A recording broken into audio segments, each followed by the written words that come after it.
Bonjour à tous. Alors, on se retrouve une nouvelle fois avec Awa, Izzy, Kiné et Karima. Merci, mesdames, d'être présentes.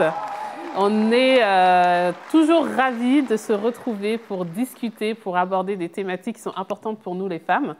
Et aujourd'hui, on va parler de maternité. On a eu des enfants en Occident, on en a eu d'autres ici. Il y en a qui sont en cours de téléchargement, peut-être, on ne sait pas. Donc, c'est intéressant de voir dans différentes cultures comment ça se passe pour concevoir, pas pour concevoir. Concevoir, c'est partout pareil. Hein. Mais pour élever ces petits et les éduquer, quelle différence il y a entre les cultures africaines et les cultures occidentales. Mais avant, j'aimerais qu'on puisse juste, par rapport à la semaine dernière, donner des tips très concrets, très rapides aux personnes qui veulent venir s'installer, parce que la semaine dernière, on a parlé du retour, de comment ça s'est passé pour nous. Est-ce que vous auriez des conseils, un conseil au moins, à donner pour que la personne elle se dise « Ok, c'est bon, ça va m'aider et je vais pouvoir y aller ». Izzy, un conseil? Alors, un conseil, que dire? Donc, moi, un conseil, si vous avez envie de faire ce choix, faites-le, même pour un court instant, au moins si vous voulez, faites le choix de revenir. Et puis, vous avez toujours le choix de repartir. Ouais, en fait, c'est pas définitif. Voilà, lancez-vous, c'est pas définitif. Exactement, exactement. Yes. Donc, faites le choix, je dirais même à l'essai, mais faites ce choix-là. Exactement. Et vous verrez. Donc, le conseil de Izzy, c'est lancez-vous. C'est ça, lancez-vous. Et de toute façon, rien n'est définitif dans la vie. Hein. Donc, ça marche, merci beaucoup. Awa, qu'est-ce que tu donnerais comme conseil? Moi, je dirais de vraiment se préparer et donc de venir faire un repérage. Pour moi, c'est très important. Très souvent, on vient, on a un coup de cœur parce qu'on est venu en vacances ou quelques mois, on adore et tout ça. Mais vivre ici et être en vacances ici, c'est très, très, très différent. Donc, ce serait de faire un petit voyage de préparation et de se mettre dans les conditions de j'habite là. Donc, faire les trajets école-travail, école-entreprise, enfin, vraiment calibrer tout ça avant de faire le grand saut. Ok, donc préparez-vous et venez tester un avant-goût de la vie ici. Ouais. Ok, merci. Karima, qu'est-ce que tu donnerais, toi, comme conseil? Comment on peut dire ça? Il faut bien connaître soi-même. Parce que vous allez être confronté avec des choses qui vont vous demander de se remettre en question. Yes. Et le plus que vous résistez, le plus que vous allez avoir de problèmes. Parce que je trouve que déménager, surtout ici au Sénégal, on veut que les gens soient d'une façon, sans prendre en compte que c'est un pays avec une histoire de milliers d'années et en cours d'évolution. So, c'est à nous de faire la réflexion sur nous-mêmes avant qu'on peut faire les réflexions de ce qu'on trouve. Yes, bon conseil. Ça fait référence à les questions d'identité dont on parlait la semaine dernière. Donc, sachez qui vous êtes, soyez ancrés parce que vous allez être bousculés quand vous allez arriver. Ah oui, et vous ne voulez pas bousculer ce que vous trouvez ici. C'est très, très important. Yes, merci. Et Kiné, le meilleur pour la fin.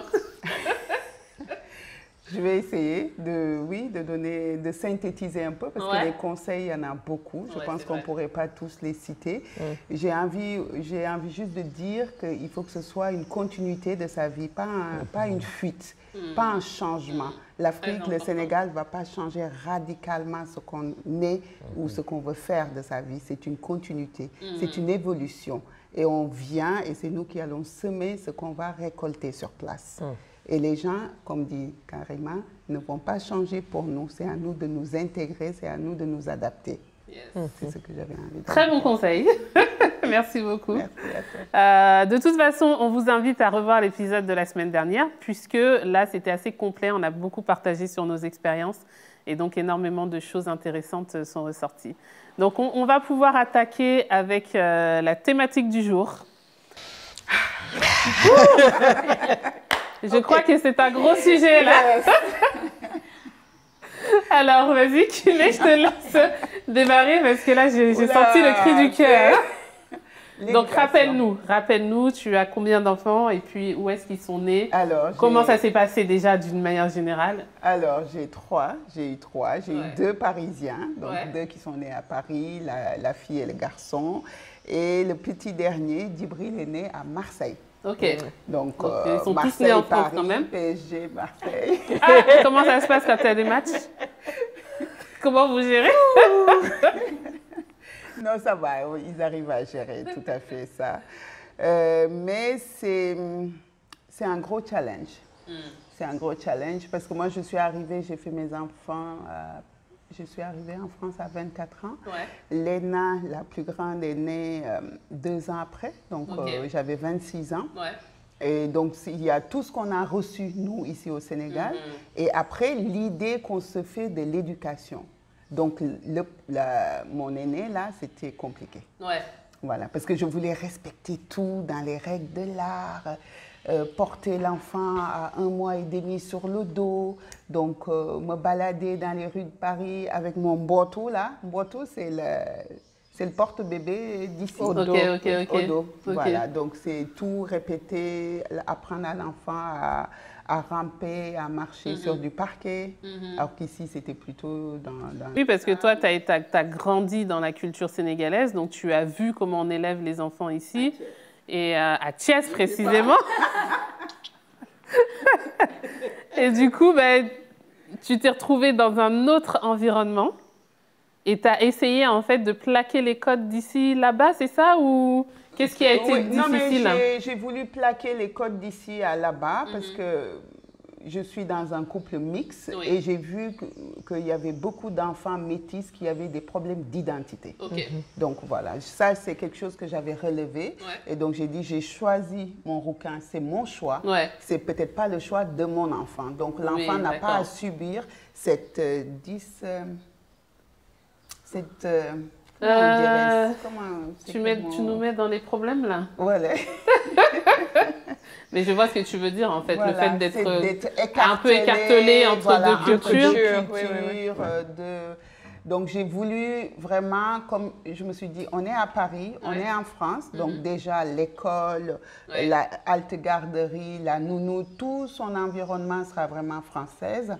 Et moi, je veux vraiment imposer ma culture, qu'il n'y ait pas de déséquilibre. Donc, à la maison, c'était vraiment, on mangeait souvent, dès que c'était possible, autour du bol. Par exemple, ça, c'est l'anecdote, par exemple. Donner des codes à mes enfants pour leur dire, on ne joue pas à table. Alors qu'on n'est pas à table, en fait, on est par terre. Autour du bol. C'est juste ces jeux de mots-là, voilà. C'est ça, par exemple, c'est un exemple. Mais est-ce que ça a été difficile? J'ai l'impression que ça n'a pas été si difficile quand on parle. Non, c'était pas difficile parce que je savais. Au fait, la difficulté, je l'ai appréhendée en amont. J'ai toujours gardé un œil là-dessus. J'ai été vigilante sur tout ce qui est film, des super-héros par rapport à leur identité parce que les super-héros par rapport à la représentation? Oui, parce que c'est Tarzan, par exemple, c'est un blond dans notre forêt qui vient sauver des arbres. Donc, j'étais sur le qui-vive. En fait, tu avais déjà conscience et tu étais déjà en mode, OK, je sais ce que je veux pour mes enfants. Donc, je pense que ça t'a bien...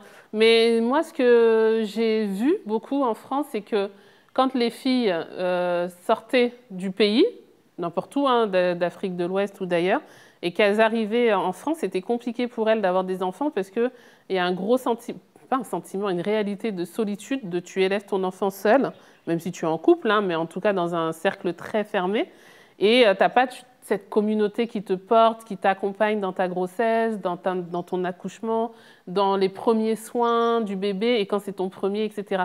Donc j'ai vu que c'était compliqué quand même pour pas mal d'Africaines d'avoir des enfants en France, mais j'ai l'impression que pour toi, ça n'a pas été le cas. Oui, parce que je suis curieuse de nature. Voilà, par rapport à l'éducation, j'ai dit mes appréhensions, donc j'ai vraiment creusé, je me suis documentée pour ça. Et au niveau des premiers soins, par exemple, je me rappelle d'un livre indien sur le massage indien. Donc, comme les damp de chez nous, c'est-à-dire les massages des bébés et de la maman, j'étais trop jeune quand je suis partie, donc je n'avais pas de connaissances là-dessus. J'avais acheté à la FNAC. Pas de publicité, c'est ça? Mais bon, dans un magasin. Bip. Ok. Un massage comme les Indiennes le font. Ok. Donc, j'ai appris. Ouais, j'ai appris toute seule. t'es Je me suis mise adaptée, par terre, ok. avec bougie, mais avec notre karité, parce que ma mère m'a envoyé quand même des affaires d'ici. Et je massais, mais à l'intuition. Moi, je me dis, il faut se faire confiance, il faut y aller vraiment à l'intuition. Et en général, on fait bien en tant que mère. Mais je trouve que tu as, enfin, en tout cas, l'impression que j'ai, c'est que tu as quand même bien géré cette première expérience de... Toi, ça a été aux États-Unis? Comment ça s'est passé pour ton premier bébé? J'ai fait 2 aux États-Unis, 2 ici. Et c'était très différent parce que moi et Michael, on avait fait des accouchements naturels à la maison. Ah ouais. Les 2 à la maison. Donc les reportages là qu'on voit, là, les filles qui accouchent dans leur baignoire. Ça, c'est toute une autre épisode. C'est ça, quoi. En fait, oui. J'imagine, je vous vois bien tous les deux. Il fallait voir monsieur. Mais je pense que le chose, en fait, c'était, je pense que cette fibre de ma mère qui m'a fait que je ne voulais pas rentrer dans une situation trop médicalisée. Parce que quand même, ce que j'ai appris de ma mère et de ma grand-mère, c'était quelque chose que, quand même, c'est naturel. Ouais. L'accouchement? L'accouchement. C'est quelque chose de naturel. De naturel, être enceinte, c'était naturel, alors que ce n'était pas quelque chose que forcément j'avais besoin de rentrer. Et puis, en plus, les coûts étaient vraiment trop chers. Et pour vous dire vrai, on était un jeune couple, très mignon, mais pas avec beaucoup de choses, pas avec beaucoup de sous. On a tombé sur une centre qui avait des sages-femmes très expérimentées qui pouvaient nous accompagner avec ça. Pour nous, c'était une expérience, je pense aussi qui a nous soudés comme un couple. Parce qu'ils étaient très actifs, ils étaient forcés d'être actifs. Les sages-femmes étaient, les jours juste après l'accouchement, les sages-femmes étaient là pour dire hey, viens nettoyer, vrai préparer pour vous. Ça l'avait bien formé. Yes. Quand on est venu ici, tout de suite, l'accouchement était très médicalisé. Ah ouais. Jusqu'au point où on aurait pensé l'inverse. Intuitivement, on aurait pensé l'inverse. C'était ça que je m'attendais. Ouais. Et en fait, quand j'ai venu ici, mais je peux facilement dire que l'accouchement de mon 3e était absolument, c'était traumatisant pour mon mari et pour moi, parce que on a compris que eux, ils avaient leur perception de comment l'accouchement devrait se faire, et moi, j'étais juste un sujet dedans. C'était eux qui voulaient diriger. Alors, tout ce que je connaissais sur mon corps, de comment les travaux allaient se passer, à quel moment de pousser. Et puis, en plus, tu vois, le 3e, là. Et puis, en plus, j'avais une docteure qui n'était pas très... elle n'avait pas beaucoup de puissance dans cette clinique. Alors, elle ne pouvait pas vraiment défendre mes intérêts. C'était jusqu'au moment où il y avait une bagarre avec mon mari et même les anesthésiologues. Il a bagarré là-bas. La péridurale. L'épidurale et tout. C'était toute une chose. Ça c'était un choc pour nous. Mais ce qui était tellement bien, c'est que quand même, ce 3e, le baptême qui était fait, parce que quand même aux États-Unis, il n'y avait pas tellement de familles. Mais le baptême pour le 3e, je pense que c'était un des moments les plus joyeux. Parce que quand même aux États-Unis, on a cette comment on appelle le baby shower, avant que l'enfant arrive, et vous célébrez. Ouais, ça c'est... Toi, tu as pratiqué les baby showers avant pour les que deux? là, ça permette aux gens... ça aide la famille vraiment d'avoir tout ce que vous avez besoin pour les bébés. Mais ce que j'ai tellement adoré avec le baptême, au moins le baptême de mon 3e, c'est que ça pas seulement réunisse, et on a une grande famille ici, ça réunissait pas seulement la grande famille, mais mon beau-père est venu, parce que justement mon 3e porte le nom de mon beau-père.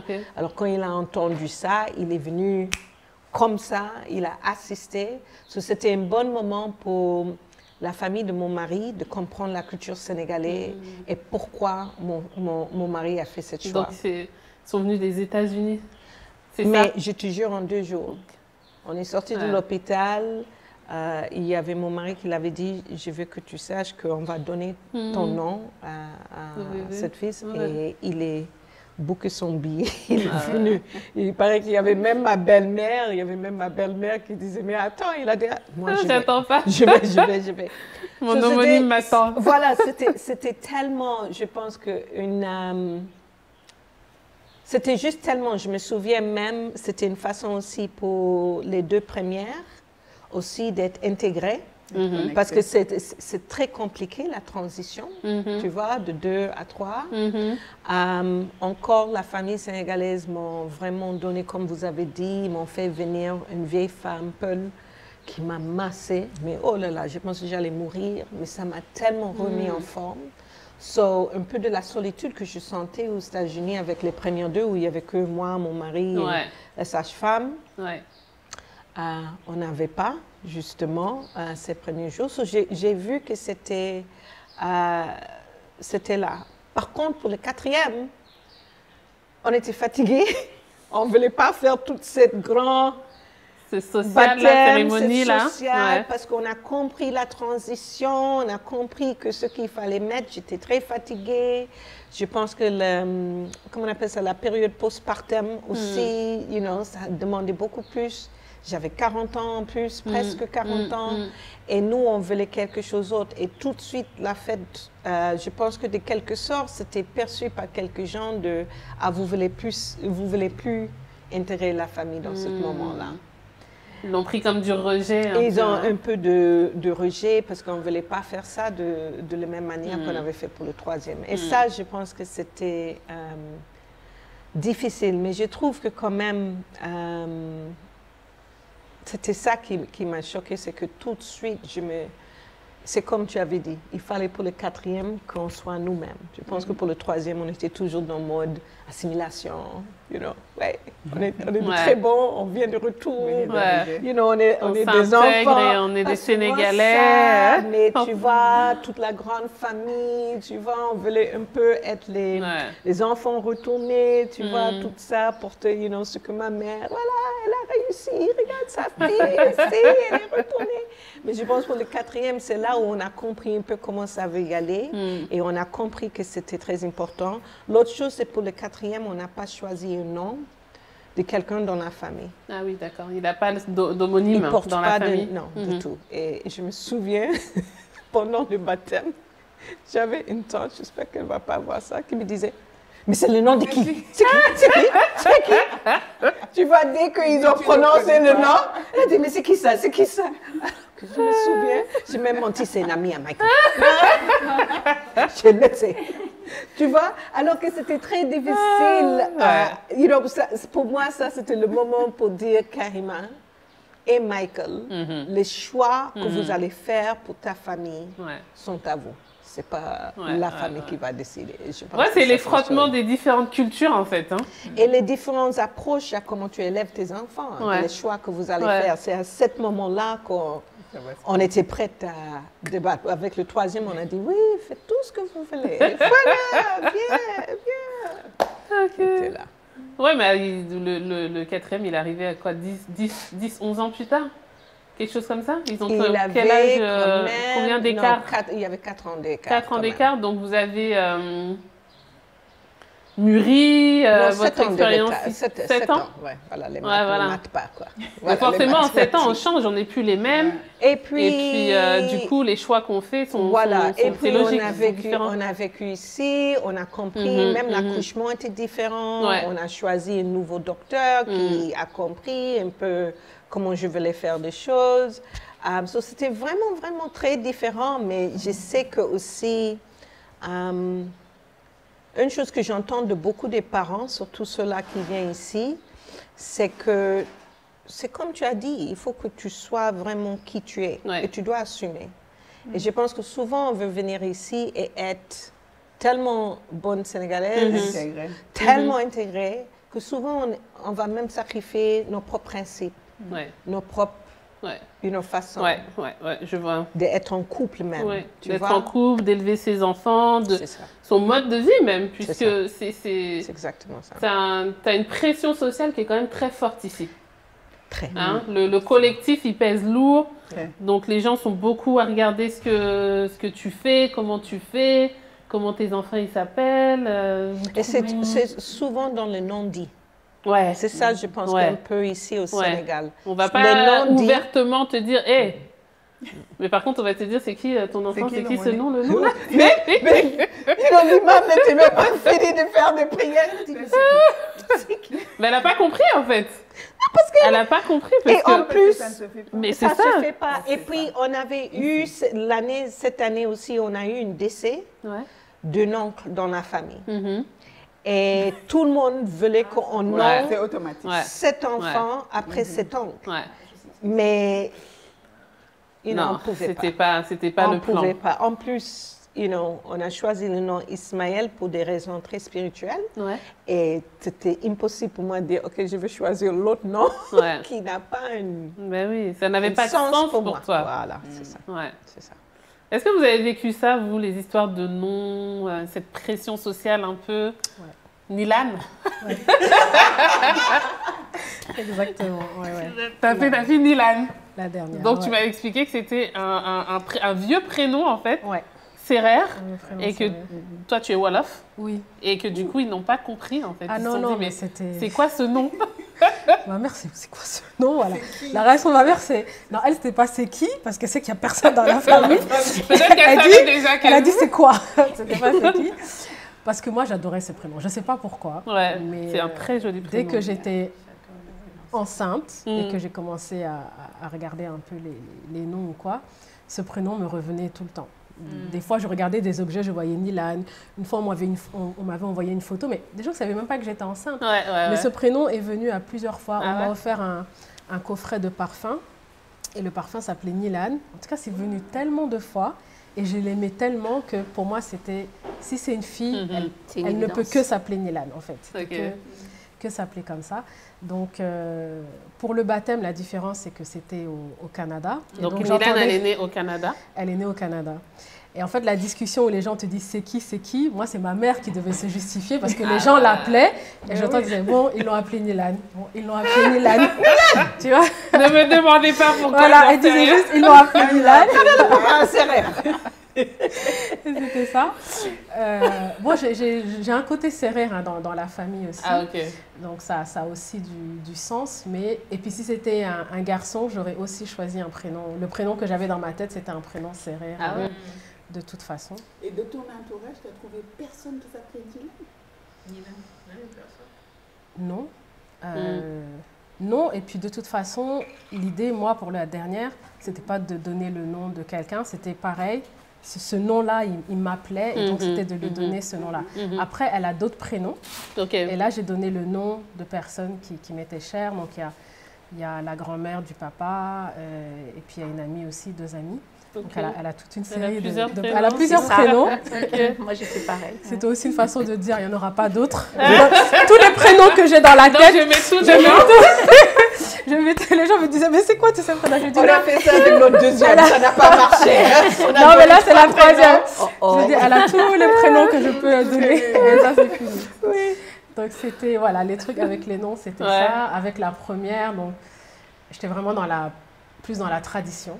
Ah ouais? Voilà, j'ai eu la première en Europe. Et là, vraiment, c'était... Je voulais faire vraiment, comme toi, Kiné, être dans la tradition. Donc, elle a le prénom de ma mère, et puis elle a le prénom de sa badienne, donc la sœur de son père. Donc, elle s'appelle Sena Malen, elle a ces 2 prénoms-là. Et j'étais très intentionnelle. Donc, on a fait le baptême, donc donner le nom, vraiment, inviter tout le monde. Le baptême? On l'a fait chez ma mère. En France? En France, Ok. Donc, inviter tout le monde, inviter un oncle qui a beaucoup de charisme, et ça, pour que ce soit lui qui donne le nom.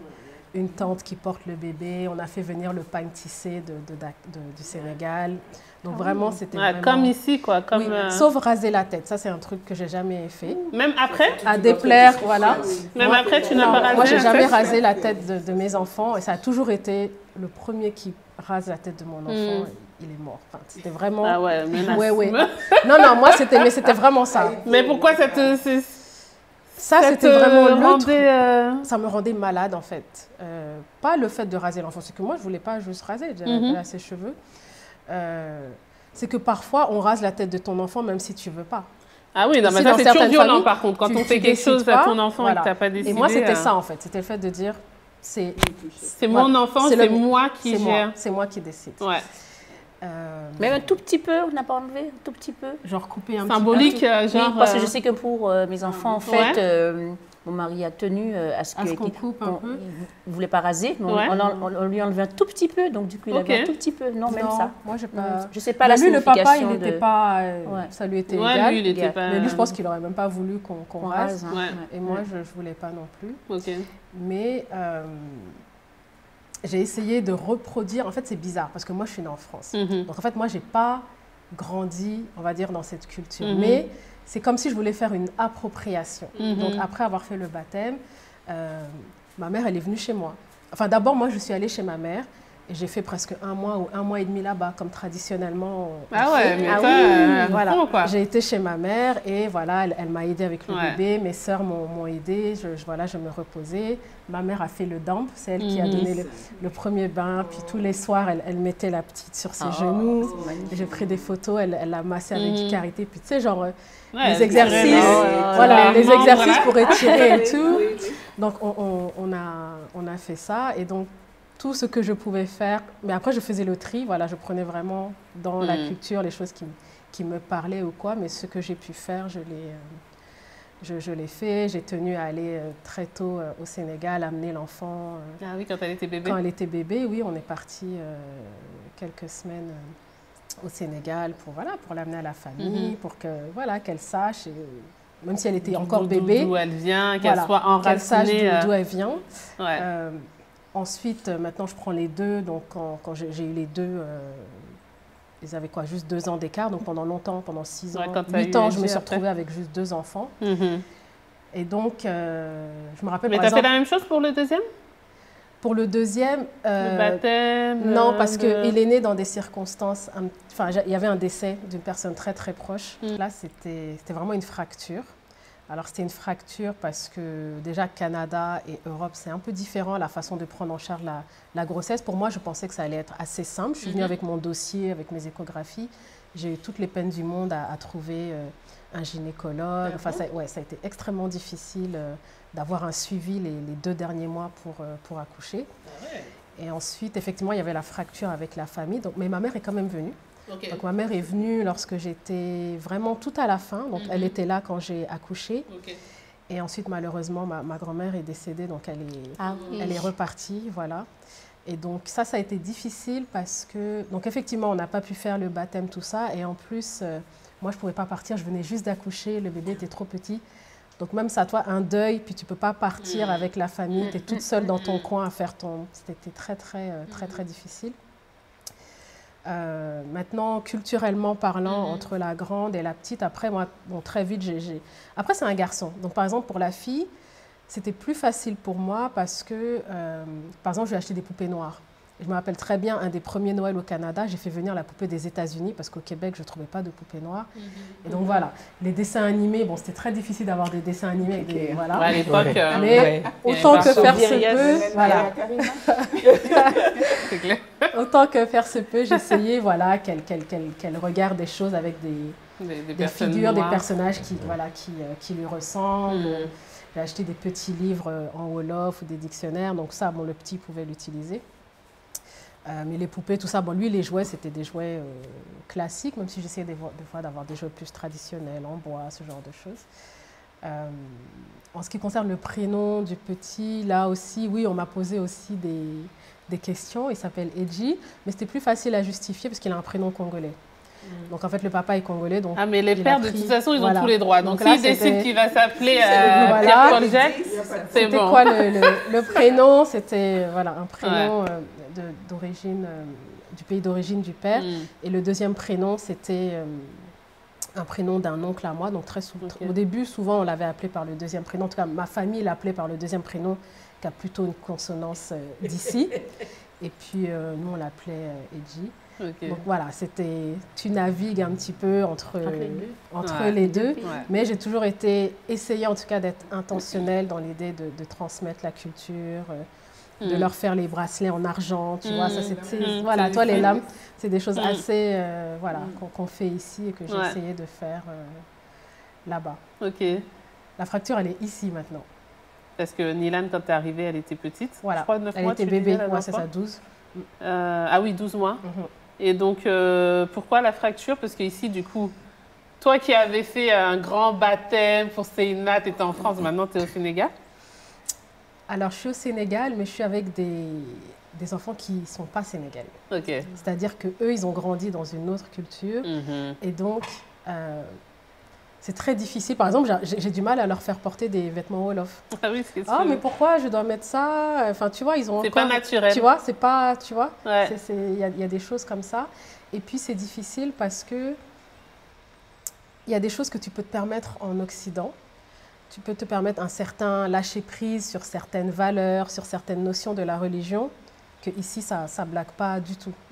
Et donc ça, par contre, des fois, j'ai ça avec ma famille où ils me font sentir que mes enfants, même si on est au Sénégal, même si je fais tout pour leur transmettre la culture, ils sont quand même pas élevés de façon 100% sénégalaise. Ce qui ne pourra pas arriver parce que je le veuille ou pas, je ne suis pas 100% Exactement. sénégalaise. Et puis donc, eux, ils ont différentes cultures, donc forcément... ouais. Et ça, tu sens que c'est un reproche, c'est lourd, ou tu gères? Comment tu fais avec ce regard-là? Dans la vie de tous les jours, tu ne le vois pas, mais tu vas le voir à certaines fêtes. Tu vas le voir à la Tabaski, à la Korité, ou s'il y a des mariages, ou qu'il faut s'habiller. Ou tu vas le voir quand il y a des rassemblements de famille, et que tu vois tes enfants, et que tu vois les autres enfants qui, eux, les cousins, qui, eux, on va dire... ils ont des comportements totalement différents. Voilà, c'est là que tu vas plus le voir. Après, oui, je pense que je gère. C'est un peu comme Karima, j'ai appris à me connaître et à savoir ce qui était pour moi. Puis j'ai fait mon choix d'être sénégalaise, mais pas que, voilà, on va dire. Et donc, c'est ce que j'essaie de faire déjà, avec les enfants. Ce que tu dis, ça me fait penser à nous, notre génération. Toi et moi, on est nés de parents immigrés. Ouais. Et nous, on nous reprochait quand même d'être des petits toubabs. Ouais. Tu vois? Donc, je me dis que je fais le parallèle un peu avec ce qu'ils peuvent vivre. Je ne sais pas, eux, s'ils le ressentent et du coup, si c'est une source de frustration pour eux. Mais il y a ce truc où tu n'es pas une vraie africaine. Tu es une toubab. Tu vois? Et donc, on va te reprocher un peu ta manière de vivre, Non, parce que nos enfants, et je pense que c'est valable pour nous toutes, et surtout sur la petite côte, il y a comme un microcosme. Ouais, et c'est beaucoup d'enfants de la diaspora. Et donc, eux, je pense pas qu'ils se posent pas de questions. La définition de noir est beaucoup plus grande ici que peut-être s'ils étaient dans un quartier, par exemple à Dakar, un quartier à Thiès, tu vois, où il y avait plus sa culture. Mais ici, la définition d'être un enfant noir, être africain, est beaucoup plus large sur la petite côte. Il y a tellement d'échanges culturels. Et puis, il y a aussi des métissages qui ne sont pas noirs et blancs. Il y a Congolais, Sénégalais, Rwandais, Sénégalais. Tu vois, en plus, maintenant, tu vas même trouver, tu vois, par exemple, Italien et quelqu'un de Casamance qui n'est pas forcément Wolof. Alors que, tu sais, tout ça, ça fait que les enfants... Il y a un gros brassage culturel. C'est très riche, je trouve, pour les enfants. C'est très différent. Ça, je ne pense pas qu'eux se posent des questions. Ils se sentaient plus différents lorsqu'on était au Canada, parce qu'on leur faisait là, ils faisaient clairement partie de la minorité. Voilà. Oui. Mais là, ils sont. En fait, ils sont. Voilà. Ils ne se posent pas de questions, il n'y a pas de problème. Ils sont. Ils font leur vie. Donc, on est Canadiens, on est Sénégalais, on est Français, on est Congolais. Ils me disent ça tous les jours. On est un peu de. Ils sont un peu de tout ça. Ils sont un peu de tout ça. Enfin, ils sont de tout ça complètement. Ce que tu disais, c'est pas 50-50, c'est. Oui, ils sont 100% de tout. Ok. Ok. Et du coup, tu as l'air de beaucoup acquiescer là sur... si. Non, mais je suis entièrement d'accord avec ce qu'Awa disait en conclusion. C'est que sur la petite côte, les enfants n'ont pas... Enfin, moi, je parlerai plutôt de ma fille, qui vient d'avoir 14 ans, qui est au collège. Il n'y a pas du tout... elle ne ressent pas du tout cette différence, de savoir si elle est déjà antillaise et tout. La majeure partie de ses amis ne savaient même pas ce que c'était antillais parce qu'ils viennent eux-mêmes d'horizons différents. Hein. Quand il y en a une qui vient d'Italie, quand il y en a une qui vient de je ne sais pas quel pays en Asie, il y a vraiment des mélanges. Et moi, j'étais à 10 000 lieues d'imaginer que les Sénégalais allaient faire des enfants avec des personnes de ces origines. Les Sénégalais, j'ai l'impression qu'ils ont fait des enfants avec tout le monde. Dans tous les pays du monde, il y a un Sénégalais pour faire... Moi, je pense que ça doit être le peuple qui voyage le plus au monde, qui fait des enfants, qui font des enfants avec... avec tout le monde. Tout le monde. Mais puisqu'on est partout dans le monde. C'est hallucinant. Forcément. Sénégalais. Il y a des mots métissagés. Non, il y a un Sénégalais. Oui. Et la vie des Sénégalais. Je connais un Sénégalais qui a fait un enfant avec une Chinoise, des petits Chinois, avec les Japonais, avec... bon, si ça va, mais Italie. Mais on s'intègre là où ils sont. Bien sûr. Voilà, beaucoup de diversité. Beaucoup de diversité, oui, surtout... au lycée, hein, là où elle se trouve. Et c'est vrai que je n'ai pas l'impression qu'elle connaît, cette gêne, hein, que connaissent pas mal d'enfants qui sont... Moi, je pense c'était plus compliqué pour elle qu'on était aussi en France. Parce que bon, ma fille, elle est née en France, elle est née en banlieue, hein, dans l'Essonne aussi. Donc... elle n'était pas vraiment à l'âge où les enfants commencent à sentir la difficulté. Hein. Bon, on était dans un... Pourtant, en primaire, des fois, c'est... Oui, mais ils étaient tous pareils, les enfants, en fait. Ils étaient tous pareils. Bon, elle est arrivée, elle avait quand même 9 ans et demi. Donc, du coup... Tu parles de ici, hein, au Sénégal. Voilà. Au Sénégal, quand elle est arrivée, la complication n'était pas là, en fait. Voilà, c'était pas vraiment là. En fait, moi, bon, contrairement à tout ce que vous dites et tout... Comment ça s'est passé, toi, la maternité? Voilà. La maternité... Là-bas, ici... Sincèrement, j'ai pas eu de soucis par rapport à ça. J'ai toujours accouché comme une lettre à la poste. J'ai pas eu de soucis par rapport à ça. Moi, j'ai mon grand qui est en 2000. L'accouchement, la grossesse, nickel. L'accouchement, très, très bien. J'ai un mari sénégalais, moi, je suis antillaise. On a su allier nos deux cultures. Donc, mon mari, lui, n'est pas tellement... toutes les choses... Bon, après, la différence, je ne suis pas la femme aussi qui garde, en fait, qui reste sur tout ce qui est culture, l'accouchement, la grossesse. Sincèrement, ce n'est pas du tout... c'est pas du tout une chose qui m'a fait défaut. Je veux que mes enfants... et ce genre d'éducation, j'ai pris les choses comme elles venaient. C'était la première fois que je tombais enceinte. Lui, c'était pareil pour lui. Ses parents étaient loin. Bachir n'est pas trop ancré non plus dans la culture sénégalaise. Et je ne suis pas non plus la femme sénégalaise qui aurait voulu plaire peut-être aux parents et tout. Et puis moi, je suis une femme antillaise. J'ai été élevée avec des grands-parents. Je n'ai pas forcément... des parents derrière qui m'obligeaient à faire telle ou telle chose. Sincèrement, on ne s'est pas posé sur les aspects culturels, en disant on va les élever comme ça. Du tout. Déjà, on n'a pas décidé d'avoir un enfant. Je suis tombée enceinte. J'ai accouché, c'est tout. Voilà. C'était la surprise. Je suis tombée enceinte. On a fait tout à l'envers. Je suis tombée enceinte. Après, on s'est mariés. Ouh là là. Ils ont dit quoi, la famille sénégalaise? Rien. Ça n'a pas posé problème. Ça n'a pas posé problème, surtout que Bachir, c'est l'aîné, c'est un homme. Et c'est là, et encore là, on rejoint ce qu'on disait, de toute façon, c'est l'homme. Le patriarcat. C'est ça, exactement. Donc, du coup, il a juste avisé sa famille, qu'on était ensemble et tout. On a vécu ensemble sans être mariés, ça n'a causé aucun problème. Nos enfants sont arrivés. Mon fils, il est arrivé.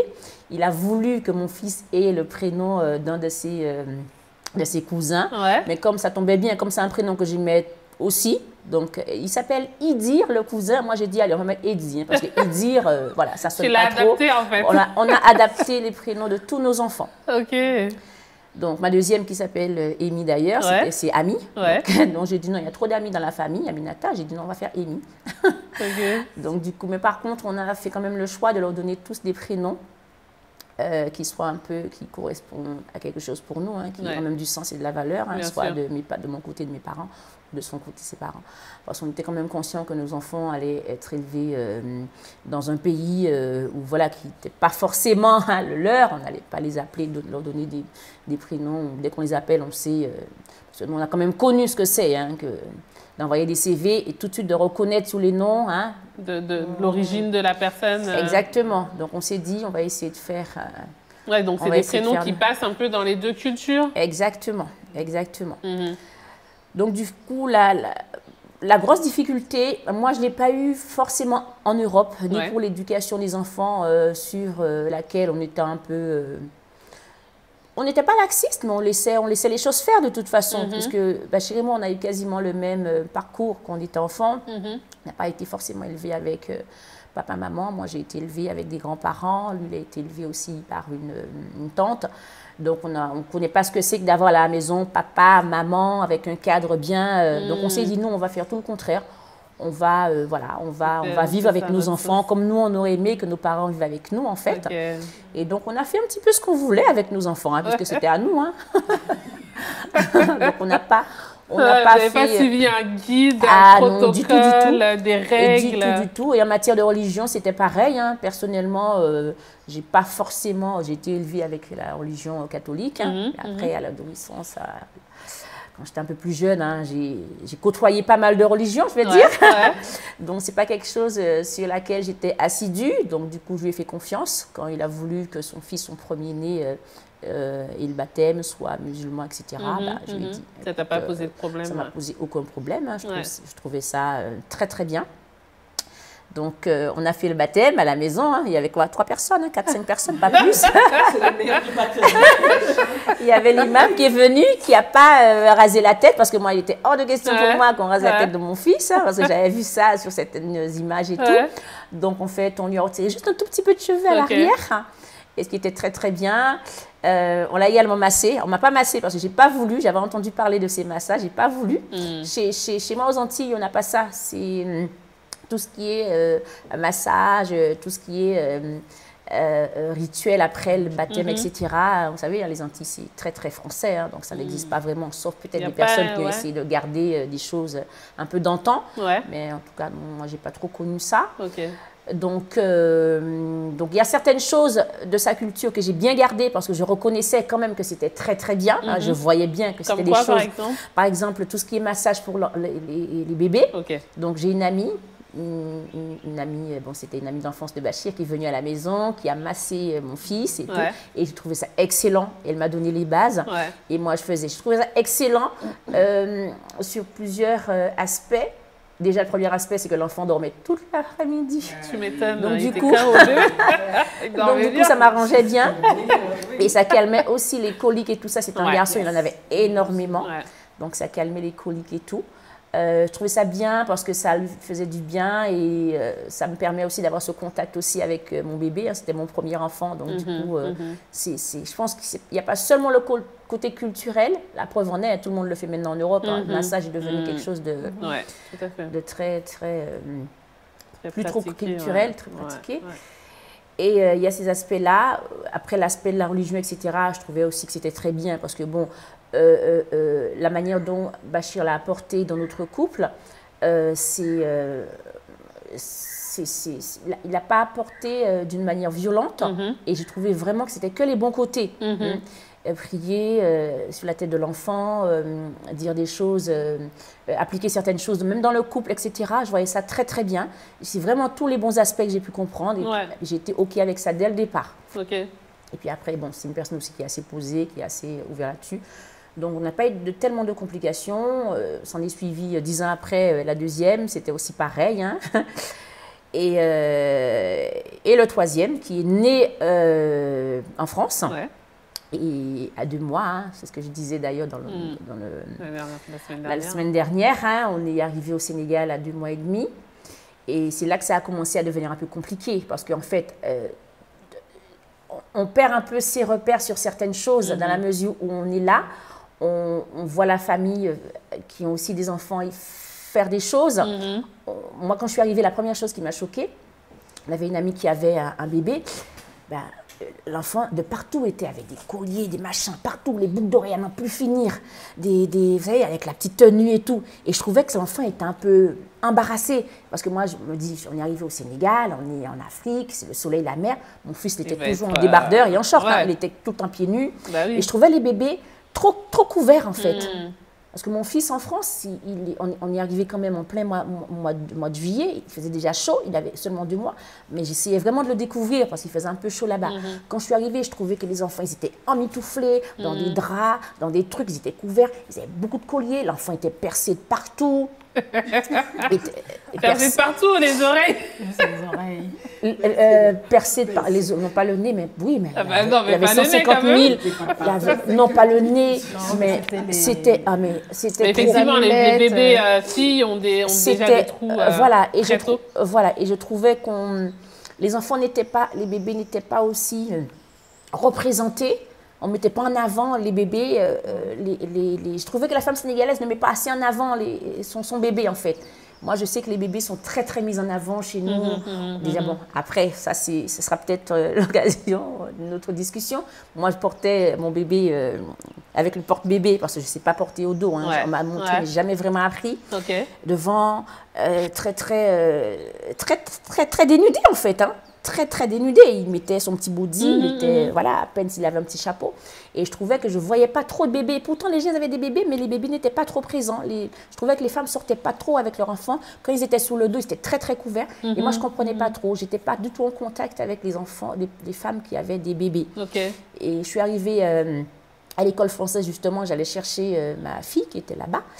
Et c'est vrai que j'ai rencontré d'autres parents, pour revenir à ce qu'on disait tout à l'heure, qui n'étaient pas forcément sénégalaises, parce que moi, j'en voyais pas devant l'école avec leur bébé. Ce que je voyais avec leur bébé, c'était les étrangers, hein. Les Français, les Espagnols, avec les petits qui traînaient un peu partout et tout. Et moi, je ne savais pas trop, franchement, je ne savais pas trop comment faire, en fait. Donc, du coup, j'ai gardé la même chose pour celui-là aussi. Il a eu l'éducation qu'on avait donnée aux 2 grands.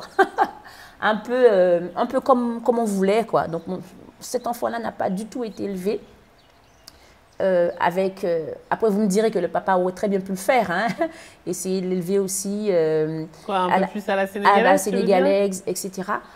Mais non, on a vraiment élevé nos enfants. Quand bien même on soit dans le pays et quand bien même chez soit sénégalais, nos enfants, on les a élevés librement. On n'a pas vraiment suivi selon vos propres règles, en fait. On n'a pas, tout le monde nous dit aujourd'hui, mais ta fille, non, on n'a pas de règles. Nos enfants n'ont pas. La preuve en est, mon fils, il n'a rien de sénégalais.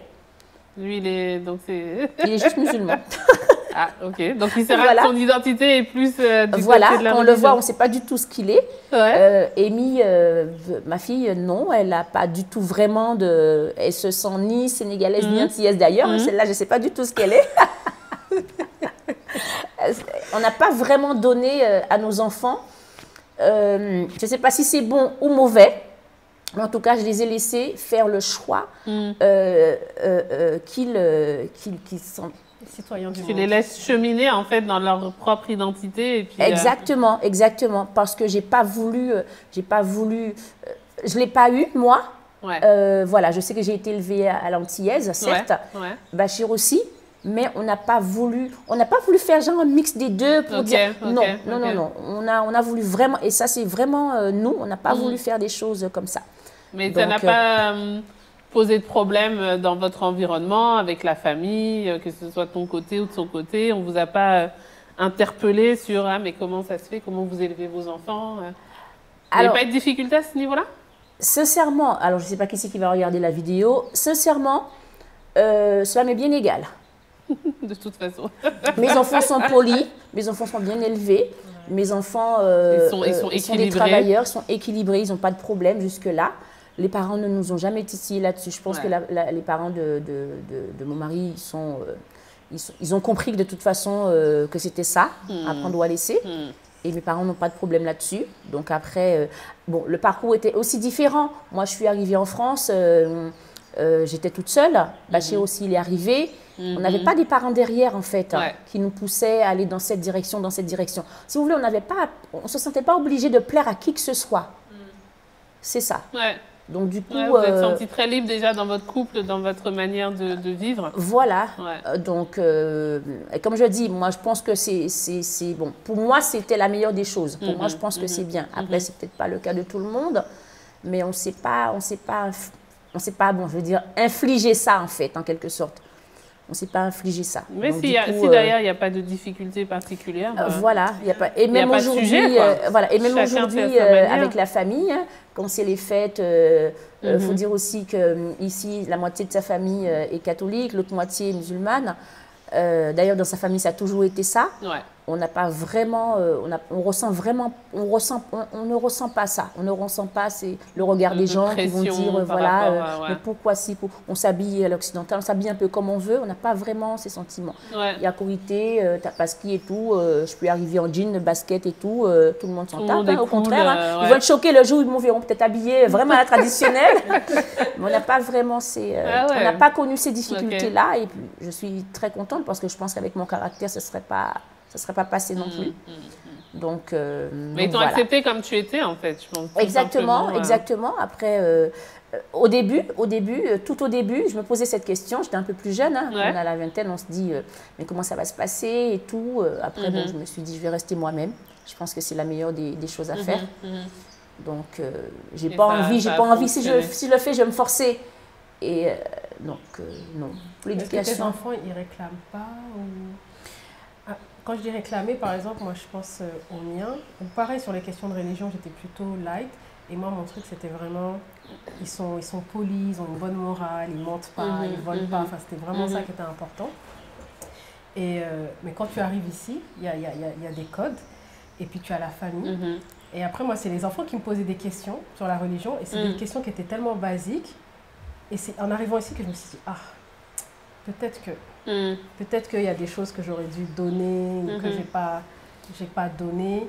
Et eux, dans leurs questions, et quand ils me disaient, mais maman, nous c'est quoi? Nous on est quoi? Nous, j'ai quand même ça ici maintenant. Et donc là, maintenant, ça me fait réfléchir et me dire, peut-être que j'ai un travail à faire de ce côté-là. Sincèrement, on n'a pas de problème là-dessus. Ma fille, elle vient me poser des questions. Je lui dis, mais... Elle me dit, ouais, maman, tu sais que la dernière fois, dans le bateau, Noé, je sais pas quoi. Je dis, il y a quoi dans le bateau? Même... moi, je vais apprendre des choses, en fait. Voilà. Vous voyez, on n'a pas du tout... Les enfants, je pars du principe, je ne les bride pas. Sincèrement, quand la religion, c'est tellement personnel, je lui dis, attends encore un petit peu, que tu es quand même tes 18 ans pour décider. Je ne veux absolument pas. Qu'ils prennent leur temps. Voilà. Mais c'est vrai qu'au Sénégal, justement, comme dans votre couple, il y a beaucoup de couples mixtes. Et du coup, mais je trouve que c'est une richesse incroyable parce qu'en France, en tout cas, moi, j'ai jamais vécu une telle liberté de culte, une telle liberté d'embrasser la religion que je veux. Même si mon père, ma mère, mes voisins, machin, si moi j'ai envie d'être catholique, je suis catholique. Si j'ai envie d'être musulman, je suis musulman. Et je trouve qu'ici, déjà, ce rapport-là, il est sain. Ce rapport à la religion, il est très sain. C'est en train de changer, mais oui. C'est en train de changer? Je pense qu'il y a une forte... c'est dans tous les pays du monde, il y a un fort fondamentalisme qui est en train de passer. Mais ici, par exemple, au Sénégal, on avait toujours connu ça. Tu vois, c'est rien du tout d'avoir un homme musulman avec sa femme catholique. Mais en France, ça pose tellement de problèmes. Alors qu'ici, en France, c'est rare que tu vois des parents être OK avec le fait d'épouser quelqu'un d'une autre religion. Hein. C'est un scandale, ça fait peur, les enfants, qu'est-ce qu'ils vont devenir? J'entends des petits échos, mais par exemple, c'est très commun. En tout cas, à Saint-Louis, à Thiès, à Ziguinchor aussi. Chez lui, il peut rentrer, si on a des baptêmes, mariages, enterrements, il rentre à l'église et tout. Ils n'ont pas de problème. Dans leur famille, ils ont pas, son papa, sa première femme, c'était une catholique. Il y a même ils n'ont pas de problème à l'époque. Ils n'ont pas de problème par rapport à ça. Bon, c'était pas, mais je dis, moi, je vois mes amis qui ont grandi ici, ils ont tous été à des écoles catholiques. Ils étaient tous des musulmans, mais des musulmans, un catéchisme. Bachir était à l'école catholique. J'ai entendu tellement de mes amis qui ont dit que s'ils ne se comportaient pas comme bien, il y avait leur père musulman qui allait les taper. Comment tu te comportes comme ça? Je pense que aussi ça, c'est quelque chose de très spécial dans la culture sénégalaise. Ça, c'est la richesse. C'est une grosse richesse. Et une fois, j'ai entendu quelqu'un qui m'avait expliqué, parce qu'en fait, ici au Sénégal, il faut que vous croyez en Dieu. Oui. Et c'est ça qui est le plus important. Plus grand que comment ça s'exprime. Et que cette croyance et comment ça s'exprime par rapport à votre père ou l'autre être humain. Parce qu'ici, quand même, on a une forte idée de qu'est-ce que ça veut dire pour être une humaine. Et ça, toutes les ethnies qui sont ici, toutes les religions, tout ça, ils partagent un peu qu'est-ce que ça veut dire pour être humain. Le commun, le socle commun. C'est qu'est-ce que ça va être pour être un humain par rapport à votre autre, quoi, votre autrui, votre voisin, comment vous allez se comporter avec eux. C'est moins important que cette personne est catholique ou musulmane. Donc pour les grands, quand on venait en vacances, pour Léna et Tidiane, il y avait l'école coranique, mais à la maison. Ok. Donc le professeur venait à la maison. D'ailleurs, j'ai eu des difficultés un jour avec Tidiane, de retour à Marseille, à l'école maternelle, qui dit à la directrice, moi j'étais à l'école coranique. Je connais le Coran par cœur. Allahu Akbar. En plein moment de... Ils vont appeler à l'attentat tout de suite. Ah ouais. Bon, madame, l'enfant, il faut le mettre à sa place, faut le laisser à sa place d'enfant. Ah non, j'ai eu chaud. Non mais attends, l'éducation. Non mais la France, quoi. La France, c'est... Tentative de terrorisme là-bas. Et le troisième, je ne sais pas si on va le couper ou pas, je l'ai mis chez Ishi. Parce que là, il fait le ramadan, mais c'est son choix. C'est qui Ishi? Ishi, c'est une femme qui enseigne justement des cours. C'est une qui est dans les Yaï ou non? Oui. Ah, je voulais voir des infos justement. Oui, c'est super intéressant. Ah, ok, super. Et donc, du coup, j'ai décidé de l'amener parce que depuis le début de l'année, j'hésitait parce que j'habite loin. Et là, le déclic, ça a été il y a une semaine. Après le Khud, parce qu'il se lève, Djibril a besoin de se lever à 5 heures pour manger, pour pouvoir jeûner. Et quand il a fini de manger, en caleçon, il se met sur le tapis de prière et il commence. Là, j'ai dit, là, Kiné, il faut faire quelque chose. Il faut l'accompagner. Non, tu veux faire face à ton créateur. Il faut t'habiller, il faut te couvrir. Il faut te couvrir. Là, il me regarde. J'imagine bien sa tête.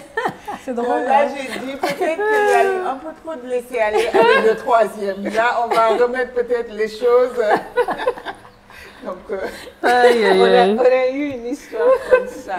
En fait, avec nous, la fait que mon mari a converti, et son religion, ça fait partie de qui il est. C'est une grande partie. Et pour lui, c'est même la religion qui l'avait fait venir ici, s'installer ici au Sénégal. C'est une très grande partie de qui il est, de comment il voit le monde. Et par contre, c'était toujours moi qui disais, OK, si tu es comme ça, il faut que nos enfants aient une éducation religieuse. Pas forcément parce que c'était important pour moi, mais c'était parce que quand même, ils comprennent les bases. Ils comprennent les bases. Et une chose que je sais avec la religion musulmane, c'est que c'est très belle. Et c'est très ouverte. Tout à fait. Et c'est très important que les enfants, comme toute religion, comme toutes les religions, mais quand vous avez une très bonne compréhension de ça, et je pense que c'est ça qui fait que la société sénégalaise a beaucoup de bons aspects, ces idées de partage et tout ça. C'est parce que ça vient toutes les valeurs religieuses, en fait, qui sont dans la société. Oui, ça correspond avec les valeurs que je pense existaient avant, les valeurs sénégalaises. Ça correspond. Oui, parce qu'avant les religions, on avait quand même des religions africaines. Voilà, mais ça correspond. Oui. C'était important quand même que mes enfants aient ça, mais par contre, j'ai eu des soucis avec ma fille. Parce que j'avais des gens, des maîtres coraniques qui venaient ici, et je me souviens, il y avait beaucoup de choses qui n'étaient pas dans le Coran, mais qui disaient aux enfants, qui viennent un peu de la culture, que par exemple, je rentrais et je disais, parce que les enfants venaient me disaient, il ne faut pas faire ça, ça invite le diable. Je disais, hey, on se calme. On se calme. Ça veut dire que, par exemple, il fallait toujours chercher justement un bon maître qui partageait un peu les valeurs, les façons aussi que nous, parce que la religion était donnée à moi avec beaucoup d'amour. You know? Les incidents que je vois de gens qui priaient, ma grand-mère, c'était tellement de moments de paix que je ne voulais pas que quelqu'un impose une idée qui était très, très violente. Tout à fait. Mais par contre, par exemple, mes 2 garçons, ils sont très pratiquants, ils partent aux mosquées. Musulmans. Ils sont musulmans, ils partent aux mosquées chaque vendredi et j'ai appris ça. Vraiment, je ne savais pas qu'ils partaient parce que nous, on avait déjà déménagé ici à la Petite Côte et eux, ils habitaient avec ma tante à Yoff. Et c'est comme ça qu'il y a mon grand-père qui a dit « Ah, j'ai croisé tes enfants là-bas au prier, j'étais tellement content. » Je disais « Ah oui, bien sûr. » Je savais, mais je ne savais pas qu'ils prenaient ça jusqu'au point où le vendredi, c'était vraiment pour eux, pour aller aux mosquées. Mais je me souviens, c'était justement le mois de Ramadan. You know, tout le monde a coupé. Ils vont y aller, mais maintenant, il y avait son papa qui voulait faire le zikr là-bas. Tout le monde a fait le raka. Et Ismaël était à côté. Le papa commence, tu vois, tout le monde est en train de faire 100 fois, tu vois, ce qu'ils ont dit. Il y avait Ismaël qui me regardait comme, mais ça ne termine pas, quoi. C'était quoi ça? Et c'est là où j'ai dit, peut-être c'est un peu tôt. Peut-être il y a quelques aspects des religions qu'ils ne comprennent pas encore. Mais je me souviens que je disais à son papa, je pense qu'il ne faut pas assumer, il faut lui expliquer que vous allez passer plus de temps en récitation, je ne sais pas quoi, mais... step by step. Mais c'était... C'est une maturité. Hein. C'est la maturité. Et puis parce aussi, qu'il y a le sens, en fait. Oui, que c'est ça, que les enfants prennent ça avec du sens. Parce que sinon, c'est une imposition. On ne se rend pas compte, mais même dans nos vies de tous les jours, on fait des choses qui amènent les enfants, en fait, à vouloir, par exemple, mon grand, je vois qu'il voyait son papa prier, il voyait faire le ramadan. Et Bachir il ne lui a rien dit, rien demandé. Hein. Il se mettait à côté, même le petit dernier, là, depuis quelques temps, il se met sous la prière, sous le truc. Tout à fait, les enfants nous il est là. Voilà. Donc, Amy, depuis quelques temps, je la sens un petit peu perdue. Ah oui, maman, je vais faire carême, je vais faire ramadan un petit peu, je vais faire carême et tout. C'était en même temps. Encore en train de se voilà. Et donc, du coup, on lui a expliqué. De toute façon, au final, c'est pareil. Mais bon, voilà. Et donc, elle se cherche un peu là-dessus. Et mon grand, c'est pareil. Hein, toujours. Les enfants, c'est la foi. On ne voit pas la foi, mais les enfants imitent la foi. C'est fou, hein? Il n'y a que ça qui peut être imité, en fait. On ne s'en rend pas compte, mais mon grand a imité la foi de son père. Et je pense que Amy aussi, d'une certaine manière, l'a fait dans l'imitation. Mais plus, je pense, dans l'aspect où elle se dit, bon, maman est chrétienne, elle essaie un peu de se chercher par rapport à ça. C'est pour ça que pour le moment, je ne lui dis rien. Je lui dis, tu vas attendre à tes 18 ans.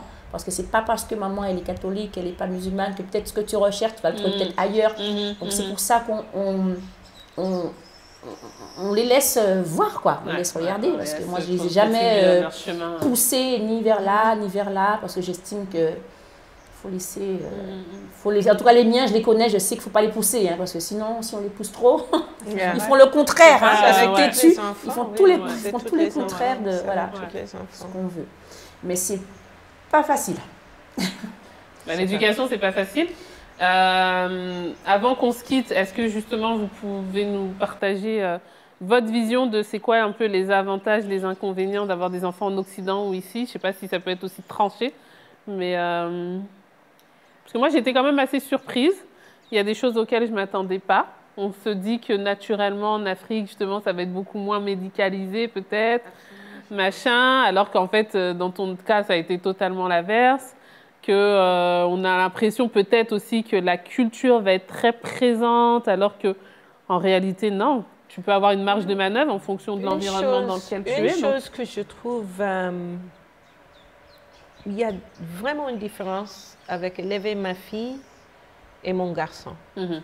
J'ai trouvé que, par exemple, je ne vais pas dire qu'il y a moins de liberté, mais c'est très complexe. C'est plus pesant. Voilà. Le genre. Donc là, c'est vraiment la question du genre. À l'extérieur, par exemple, on a déjà un peu commencé à traiter cette question de genre élevé. Pour des parents, les choix sont plus évidents. Ici, c'est moins évident. Je donne un exemple, même avec la famille, que les attentes que ma fille va venir nous aider dans la cuisine, mais mes garçons vont aller jouer. C'est petit, peut-être. Mais c'est très significatif. C'est très énorme. Et, heureusement pour ma fille, elle aime m'aider, tu vois, ça c'est un peu son caractère. Mais ça faisait une dégât quand je disais à mes garçons, mais va aider. Parce que chez moi, tu vois, par exemple, dans la maison, pour les garçons, si vous n'êtes pas un moment, parce que comme on a des aides domestiques dans la maison, mais, ils vont laisser les garçons traîner, faire n'importe quoi, alors que ça n'aide pas les garçons. Laver les vaisselles. Ils auraient besoin de ce cadre-là aussi. Mais aussi, comment tu t'occupes d'une maison, parce qu'ils ne vont pas toujours habiter chez nous. Tu vois? Et par exemple, ça, ce sont des genres de trucs que, par exemple... L'autonomie des hommes. Les autonomies des hommes, la responsabilisation, ça se dit? Qu'ils soient responsables. Bien sûr. Qu'ils ne sont pas si égoïstes, parce que ça commence très tôt qu'un homme, un garçon soit égoïste, parce qu'il s'occupe... C'est ça, parce qu'il s'occupe de lui-même. Et c'est très tôt qu'on donne ce pouvoir aux petits garçons, tu vois, alors que les autres doivent se responsabiliser. Même ce que je vois, c'est qu'ici, je trouve que aussi toute chose, il y a un bon, il y a un mal. Mais par exemple, très tôt, des enfants qui sont plus âgés sont responsables pour les petits. Et souvent, c'est à leur propre... ils n'ont pas l'espace souvent d'être qui ils sont. C'est trop de responsabilités trop tôt. Souvent, c'est très. Les enfants ici sont, tu les vois. C'est vraiment une question d'équilibre. C'est fou, Pour les garçons, la question que tu ne dois pas pleurer. Tu sois un homme. Ça, c'est encore très présent dans l'éducation. C'est très présent. Et on sait c'est quoi les impacts pour les hommes qu'on vit avec. Sur toutes ces questions de genre, on n'a pas vraiment commencé... C'est vrai qu'on n'a pas trop abordé, mais c'est important. Oui, mais c'est ça que j'ai trouvé qui était... à un moment donné, je me souviens, et ça, c'était pas la culture sénégalaise, mais ça, c'était la fait que mes enfants étaient dans ces écoles internationales, où ils avaient beaucoup d'enfants qui venaient d'Europe et de France. Et parce que ma fille n'est pas, classiquement fine, les gens qui disaient, mais non, il faut qu'elle perde de poids, il faut qu'elle arrête de faire ça. Elle avait à peine 11 ans, 10 ans. Je dis, mais tu te fous de moi, tu vois. C'est les injonctions faites aux femmes aussi, des petites. C'est ça. Mais ça, j'ai vu ça quand même un peu dans la côté sénégalaise, mais beaucoup plus. Tu sais, la fait d'être dans un milieu... tu sais, les critères, si tu parles de la culture française, les critères en France, et pour une fille, les critères de beauté... mais c'est ça qui me faisait mal. La fait que mes enfants sont métis aussi, la question de couleur et de beauté. Aux États-Unis, ça, c'était une discussion qui est au courant. Les couleurs, les différentes couleurs de peau et tout ça, tu vois, et que, par exemple, mes deux garçons, ils sont très conscients de si on considère une femme est jolie parce qu'elle est claire, tu vois, ils me font le remarque tout le temps. C'est pas parce qu'elle est claire, hein, oui, ils sont très... Mais c'est parce que c'est une discussion qu'il fallait que je mette au courant de notre maison. Mais par contre, ici, c'est automatique qu'une fille est plus claire qu'elle est plus jolie. Et ça fait tellement de dégâts, même pour les filles claires ou métisses. Et on ne décortique pas de tout, on ne parle pas de ça ici. Et ça, c'est un peu étonnant parce qu'on est en Afrique, on a toutes les couleurs. Pareil avec les garçons, très vite, les garçons qui sont aussi métis. Il y a toutes ces choses-là que je n'allais jamais penser que j'allais traiter. Mais quand même, les façons à gérer ça, c'est parce que justement aux États-Unis, ce sont des discussions courantes qu'il fallait que j'amène ici. Dans la maison, tu vois. Et ça commence très tôt, tu vois, avec les poupées, qu'est-ce qui est joli, qu'est-ce qui est là, comme tu dis, les super-héros. Trouver des super-héros noirs pour des jeunes garçons ici au Sénégal, mais ça n'a... Est-ce que c'est pas plus facile d'élever un garçon au Sénégal qu'une fille? Parce que je me pose la question. Est-ce qu'il y a tellement de choses qui arrivent pendant l'adolescence à partir de... Moi, je pense que ça a commencé à partir de 13 ans. Mais avec les garçons, il y a cette masculinité très toxique. Que si tu ne fais pas attention, tes garçons tombent dessous. Surtout dans leur vision de qu'est-ce qui est une fille qui est bonne, une fille qui est jolie. La fait qu'une fille doit être un objet de beauté. Tu vois, tout ça, ça commence très très tôt avec les garçons. Parce que toi, tu voulais témoigner de toi. Moi, je parlais de je parlais de quand les filles rentrent en adolescence. Bon, après, je ne parle pas vraiment de la vie de l'enfant, de comment elle... voilà. Mais la peur des parents, en fait. La peur des parents, ce que les parents... C'est plus compliqué pour nous, les parents, de faire grandir notre enfant. Moi, je pense que ma fille, c'est des choses pour lesquelles je ne ferais peut-être pas attention si elle était en France, quoique, peut-être, je ne sais pas.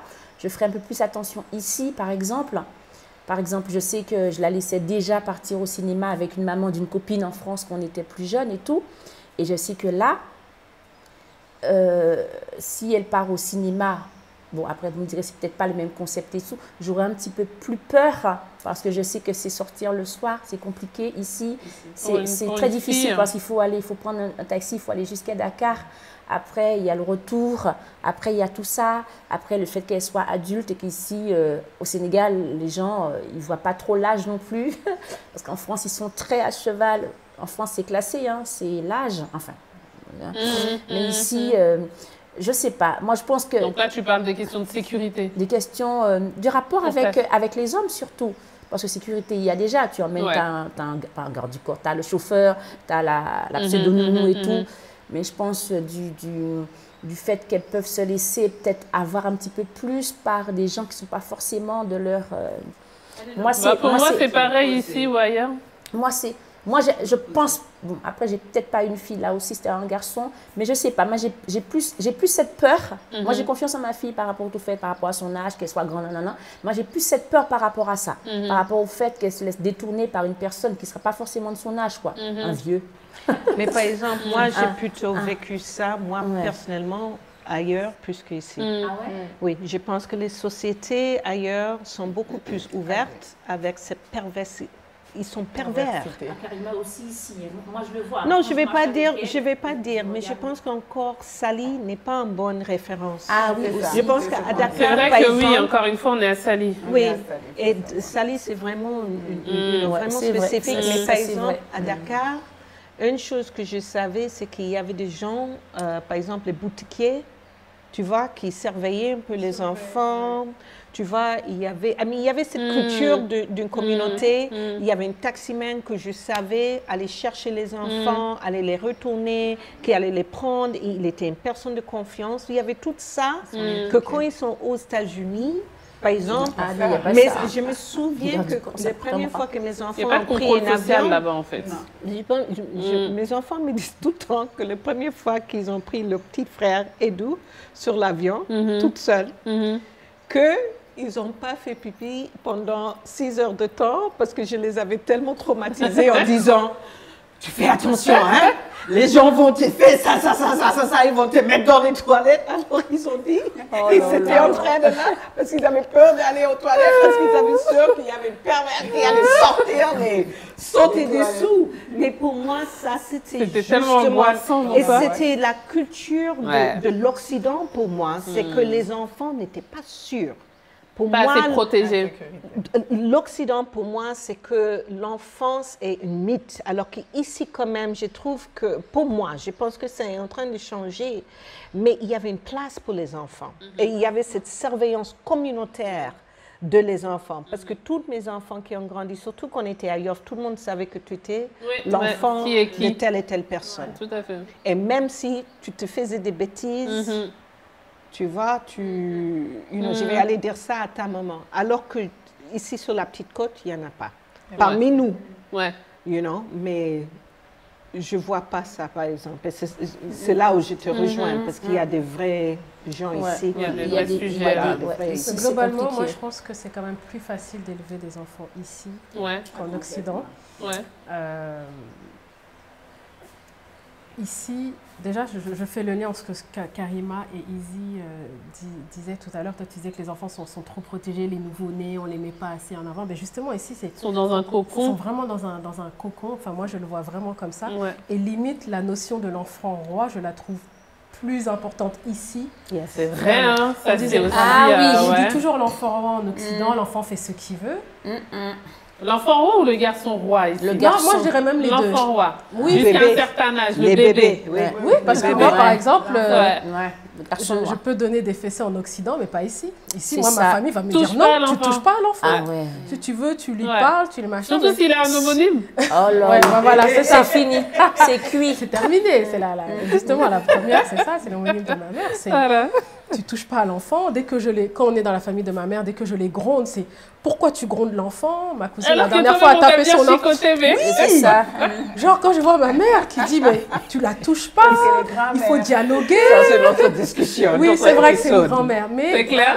Non, mais c'est pas que les grand-mères. Moi, j'ai vu une cousine taper son enfant et tout le monde était là en train de prendre l'enfant en disant, ils sont très pourquoi protégés. tu tapes l'enfant, tu n'as pas à le taper. Donc, on a beaucoup de préjugés sur l'Occident et finalement...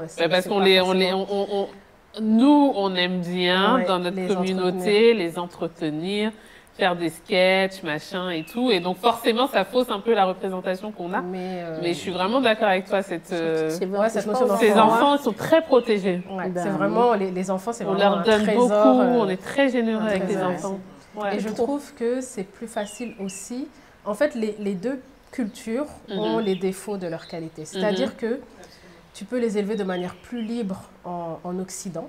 C'est-à-dire que c'est toi le parent et c'est toi qui décides. Ouais. Si tu veux lui inculquer la religion, tu le fais. Si tu ne veux pas, tu ne le fais pas. Et on va te foutre la paix, il n'y aura pas de jugement. Comme tu veux, tu lui donnes le prénom que tu veux. Il y en a qui donnent des prénoms tellement bizarres à leur enfant. Mais ici, effectivement, il y a la famille donc qui peut apporter un jugement, mais en même temps, c'est une telle aide. Moi, j'ai une ado là. Et des fois, je suis désemparée et ma mère me dit oh, tu me la laisses pendant 1 semaine, 2 semaines. Moi, je vais discuter avec elle. Tu vois, il y a tout un réseau de tatas qui sont là pour... Voilà, quand on dit il faut un village pour élever un enfant, c'est vraiment très vrai. Et c'est quelque chose que tu ne peux pas avoir Oh là là, tu n'as pas la garderie du matin, garderie du soir. Et donc, de manière générale, je trouve quand même que ici, c'est quand même plus... C'est moins lourd. Et puis d'être parents ici, non? Oui, et puis même à l'école, enfin pour tout. C'est-à-dire que moi, je suis arrivée ici avec une enfant qui était presque traumatisée parce que tout le temps, dans son cahier, il y avait écrit « Oh, elle a bougé de sa chaise. Oh, elle ne se tient pas bien. Oh, tu vois, surtout au Canada, c'était extrêmement, tout le temps, rigide, très rigide. Et moi, je me disais, et tout le temps, on l'a grondée, on la punissait, on disait « Oui, tu ne te comportes pas bien. » Puis quand on est arrivé ici, il n'y a jamais eu de remarques sur son comportement. Mais elle n'a pas changé, mais c'est juste que c'est normal en fait. Ici, c'était juste une enfant. Gamin, ça s'agite. Voilà, c'est normal que des fois elle bouge ou quoi, parce que elle, il n'y avait pas de genre elle a mordu, elle s'est battue ou quoi. En fait. C'était juste oui, elle bouge beaucoup, tu vois. Et après, tu te remets en question en tant que parent, tu te dis que tu l'élèves mal. Et en arrivant ici, je me dis mais non en fait, ici on les laisse être enfants. Vraiment de manière générale. Si j'avais pu, j'aurais eu un enfant ici, j'aurais accouché. Mais pourquoi pas? Ah non, merci. C'est jamais trop tard. Karima s'est dit qu'elle croyait qu'elle avait fini avec 3. Hein? C'est ça. Il y en a un 4e qui est arrivé. Elle a eu le 4e à 40. Moi, je suis déjà à 40. Donc c'est pas possible. Et moi, j'ai eu plus tard. C'est toi qui me dis que les 40 ans, là, ça, c'est des histoires de blancs. Ça, c'est... À 50 ans, tu veux devenir mère. Merci. Bien sûr. Merci. T'as vu Janet Jackson? C'est pas le thème de l'émission. En tout cas, on a débordé, mais c'est important ça. Moi, j'ai plus que débordé. Une bonne synthèse quand même. Les avantages, inconvénients, du coup, vous êtes assez d'accord avec... Oui, il y a beaucoup d'avantages et beaucoup d'inconvénients. Il y a beaucoup... Après aussi, il y a beaucoup de frustration. Après, ça dépend du contexte aussi socio-culturel dans lequel tu es. Il n'y a pas une culture sénégalaise. Il y a plusieurs cultures. Il y a des familles, elles sont différentes. Il y a de la mixité. Il y a des gens qui sont beaucoup plus traditionnalistes. Donc, c'est jamais aussi simple. Mais en tout cas, c'est riche, c'est intéressant. Et il faut vivre sa propre expérience de toute façon, qu'est-ce que tu veux. Il n'y a pas de généralité en la matière. On l'a vu avec vos 4 exemples. Il n'y a pas de généralité. Si on n'a pas la science infuse, quand on est parent, on apprend en fait. Sur le tas. On apprend sur le tas. Qu'est-ce que vous avez dit? Vous avez commencé en disant c'est une évolution. Tout à fait. C'est l'évolution de qui on est, comment on a grandi, qu'est-ce que c'est important pour nous. Il n'y a pas un récit, c'est pas une recette. C'est pas figé en fait. Dommage. Il n'y a pas un livre de formation comment être parent? Oui, il y en a. Il y en a. Mais est-ce que ça va marcher? C'est ça. Il y a beaucoup de bons conseils, mais est-ce que ça va marcher? Donc, on fait comme on peut. Avoir des enfants en Occident, c'est bien. En avoir ici, c'est bien. Il y a des avantages, des inconvénients. Hein. Tout n'est pas noir, tout n'est pas blanc. Mais en tout cas, je vous remercie d'avoir partagé vos expériences une fois de plus. Et je vous dis rendez-vous à la semaine prochaine. Yes. Bye bye. Mais on va dire au revoir maintenant. Bye bye. Oui, ça y est. Bye bye. On a bien discuté là. C'était bien.